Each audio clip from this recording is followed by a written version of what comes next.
In 1803, the United States was a young nation, stretching its borders only as far as the Mississippi River, but the land beyond that was a mystery. It was a vast, unknown expanse, and the promise of what lay there could change everything. It began with a handshake, an agreement between two powerful leaders.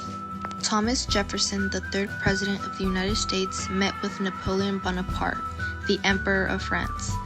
In that moment, Jefferson secured what would become the largest land acquisition in American history, the Louisiana Territory. The Louisiana Purchase was monumental. Not only did it nearly double the size of the United States, but it opened up an entire world to exploration. It was one of the first steps towards defining America's destiny, expansion, both land and influence. This wasn't just about land acquisition. It was about imagining a nation that could span a continent. It was a bold move, buying land that stretched from the Mississippi River all the way to the Rocky Mountains, and from the Gulf of Mexico to Canada. With this purchase, the United States was poised for growth, a growth that could reshape the nation's future. But there was only one thing missing: knowledge of what lay beyond the river. Jefferson understood that with this land came a responsibility, a need to explore, map, and make peace with the native tribes who lived there. Jefferson needed a way to understand what lay beyond the Mississippi and to find a route to the Pacific. But he also needed to secure relationships with the people who lived there. The expedition was not just about mapping the land, it was about creating connections. And so, he turned to two men to chart a path to the Pacific: Meriwether Lewis and William Clark. In Washington, Jefferson gathered his delegates.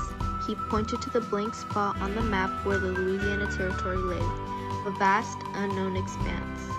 This land is ours to explore. We need to know what lies beyond these rivers and the mountains, the people, everything. Meriwether Lewis and William Clark entered the room, ready for their assignment. With them, a new chapter in American history would begin. But they needed something more. They needed a guide, someone who knew the land. That guide came in the form of Sacagawea, a Shoshone woman, whose knowledge of the terrain and her ability to communicate with various tribes would prove vital. Sacagawea agreed to join them. She wasn't just a guide.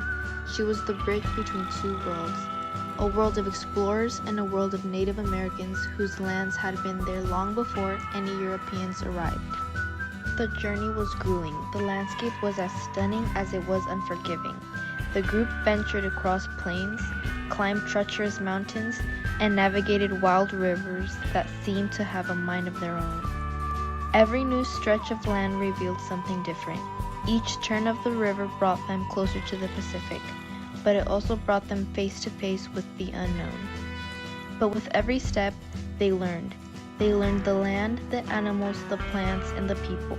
The expedition was as much about survival as it was about discovery, and Sacagawea, with her knowledge, helped them navigate not just the physical terrain, but also the complex cultural landscape of the tribes they encountered.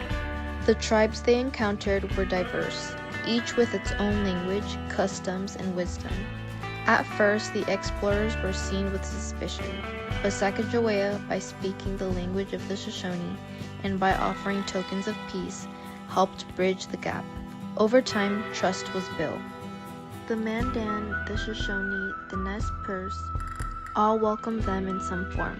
They shared their food, their knowledge, and their customs. In return, the expedition offered goods, and perhaps more importantly, the promise of peace.